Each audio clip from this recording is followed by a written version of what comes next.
Good morning everyone. स्वागत है आपका ग्लोबल भारत यूट्यूब चैनल पे।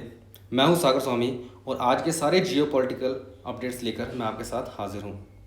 जैसा कि हम जानते हैं कि जो इसराइल ईरान वॉर है वो काफ़ी ज़्यादा एस्केलेट कर चुका है और कल यूएसए ने एरियल स्ट्राइक्स कंडक्ट की थी ईरान की 3 न्यूक्लियर फैसिलिटीज़ पे, जो कि थी फोर्दो, नातांज और एस्फहान। और आज यूएसए ने इनकी ऑफिशियल सैटेलाइट इमेजेस भी शेयर की हैं ताकि हम देख सकें कि एक्चुअल में डैमेज कितना हुआ है वहाँ पर। ये है सबसे पहली इमेज फोर्दो की। फोर्दो जो एक मेन न्यूक्लियर फैसिलिटी बताई जा रही थी, सबसे ज़्यादा यूरेनियम एनरिचमेंट यहीं पर किया जा रहा था। आप यहाँ का टेरेन देख सकते हैं, ये पूरा हिली टेरेन है, यहाँ पे से पहाड़ियाँ ही पहाड़ियाँ हैं।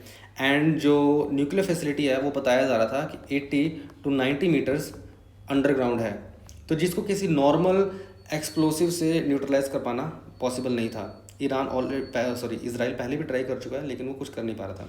देन यूएसए ने इसके ऊपर गिराए हैं bunker buster bombs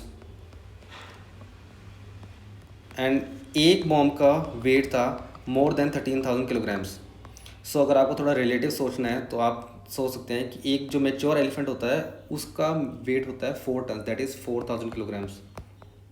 so this bomb was 3 times the weight of an elephant. So आप सोच सकते हैं कि कितनी ज़्यादा हैवी डिस्ट्रक्शन इन बॉम्ब्स ने वहाँ पे करी होगी। आगे जो इमेजेस शेयर किए हैं वो है एस्फहान की। एस्फहान के अंदर आप देख सकते हैं पहले बिल्डिंग सारी इंटैक्ट है, बाद में सिर्फ डेब्रिस बचा है, टोटल डिस्ट्रक्शन। सिमिलरली नातांज के अंदर आप देख सकते हैं एक बहुत बड़ा क्रेटर बन चुका है, एक खड्डा बन चुका है, जो कि बताता है कि अंडरग्राउंड डिस्ट्रक्शन हुआ है। लेकिन एक्चुअल में अभी कितना डिस्ट्रक्शन अंडरग्राउंड हुआ है, क्या वो सारी न्यूक्लियर फैसिलिटीज़ न्यूट्रलाइज हो गई हैं, इसके बारे में अभी किसी की तरफ से कंफर्मेशन नहीं है। ऑल्दो यूएस क्लेम कर रहा है कि हो चुका है, लेकिन अभी कह पाना काफ़ी मुश्किल है। सो ये तो आने वाले टाइम में पता लगेगा कि कितना ज़्यादा क्या वो टारगेट्स अचीव हुए जो यूएसए कह रहा है या नहीं। एज अ रिटालिएटरी रिस्पॉन्स ईरान भी काफ़ी बड़े कदम लेने की अब सोच रहा है। ईरान की जो पार्लियामेंट है उन्होंने अप्रूव किया है कि वो स्ट्रेट ऑफ होर्मुज को कम्प्लीटली क्लोज कर देंगे, जो कि ऑयल प्राइस के ऊपर काफ़ी बड़ा इम्पैक्ट डालेगा। अब मैं आपको थोड़ा समझा देता हूँ स्ट्रेट ऑफ होर्मुज क्या है। एक्चुअली एक स्ट्रेट एक नैरो वाटर बॉडी होती है जो दो बड़ी वाटर बॉडीज़ को ज्वाइन करती है। जैसे कि यूरोप के अंदर है स्ट्रेट ऑफ जिब्राल्टर, जो कि Mediterranean sea and Atlantic ocean को ज्वाइन करती है। The state of Malacca in Indonesia. Similarly strait of Hormuz है, ये ज्वाइन करती है Persian gulf and gulf of Oman को। मैं आपको थोड़ा बड़े मैप पे दिखाता हूँ, ये रहा। तो ये है, यहाँ पर है स्ट्रेट ऑफ होर्मुज। एंड जितना भी मिडिल ईस्ट का मेजॉरिटी ऑफ ऑयल ट्रेड है, that is through Iraq, Kuwait, Bahrain, UAE, Qatar, Iran and also substantial portion of Saudi Arabia का ऑयल ट्रेड, वो सारा इसी चोक पॉइंट से होकर गुजरता है एंड पूरे वर्ल्ड तक पहुँचता है। अगर ये स्ट्रेट को बंद कर दिया जाता है देन इसका मतलब ऑयल की जो सप्लाई है वो सडनली रिड्यूस कर जाएगी वर्ल्ड मार्केट में, एंड जो प्राइसेस हैं वो सडनली इंक्रीज कर जाएंगे। अगर ऐसा होता है तो ग्लोबल जीडीपी जो ऑलरेडी इनस्टेबल है वो रिसेशन की तरफ पुश हो जाएगी, जो कि ऑब्वियसली किसी के लिए भी अच्छा नहीं है। And USA and western countries इस टाइम अफोर्ड नहीं कर सकते कि वो इतना बड़ा रिस्क लें अपनी इकोनॉमीज़ के ऊपर।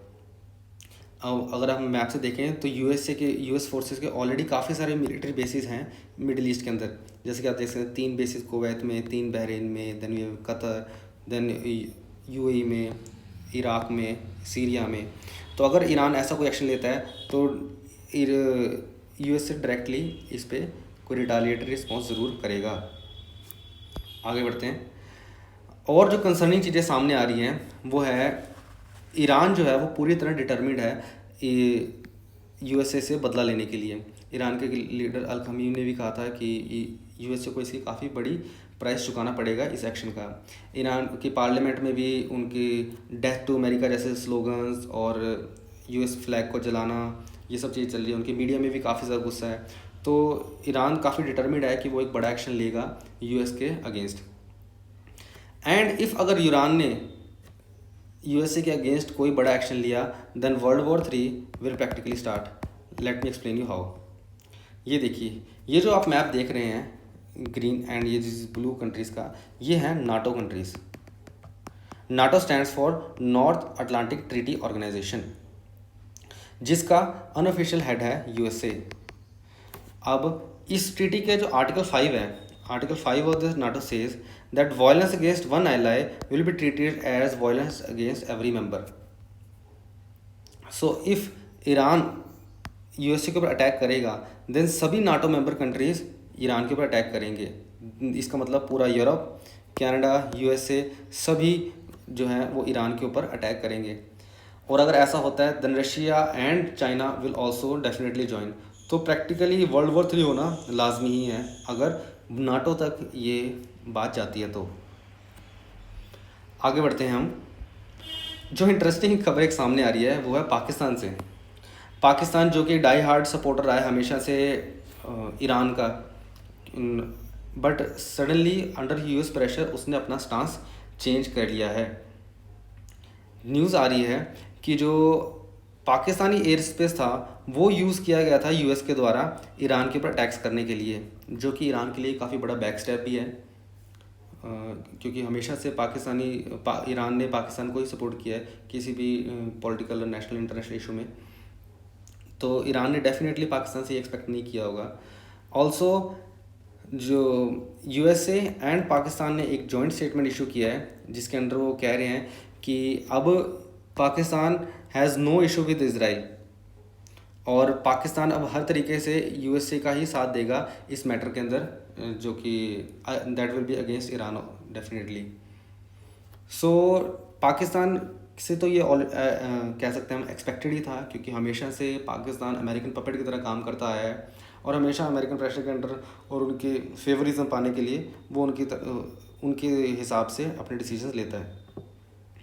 अब रही बात इंडिया की, इंडिया का इस पर क्या स्टांस है। इंडिया इस टाइम काफ़ी डिप्लोमेटिकली एक्शन डिसीजंस ले रहा है, जैसे कि इंडियन प्राइम मिनिस्टर ने कहा डीएस्केलेशन करने के लिए, डिप्लोमेसी का यूज़ करने के लिए, क्योंकि इंडिया के both USA, Israel and Iran से अच्छे रिलेशन मेंटेन करना ज़रूरी है अपने नेशनल इंटरेस्ट के लिए। इनसे हम ट्रेड काफ़ी करते हैं, तो ट्रेड के लिए हमारी ज़रूरी है। ईरान जो ज़रूरी है हमारा चाबहार पोर्ट के लिए। जो चाबहार पोर्ट है वो हमको डायरेक्ट एक्सेस देता है मिडिल ईस्ट को एंड बाईपास करता है पाकिस्तान को, जो कि हमारे ट्रेड के लिए बहुत ज़रूरी है। अगर हम चाबहार पोर्ट फुली ऑपरेशन हो जाता है तो हम मिडिल ईस्ट से डायरेक्टली ट्रेड कर पाएंगे और हमें पाकिस्तान पे बिल्कुल भी डिपेंडेंट रहने की जरूरत नहीं होगी मिडिल ईस्ट तक पहुंचने के लिए, वो जो कि हमारी इकोनॉमिक ग्रोथ के लिए बहुत ज़रूरी है। इस वजह से इंडिया जो है वो डिप्लोमेसी का सहारा ले रहा है इस इशू के ऊपर। अगर आपको ये वीडियो पसंद आई हो तो ज़रूर इसे लाइक कीजिए, सब्सक्राइब कीजिए हमारे चैनल को और ज़्यादा से ज़्यादा अपने दोस्तों और परिवार में इस वीडियो को भेजिए। थैंक यू एंड जय हिंद।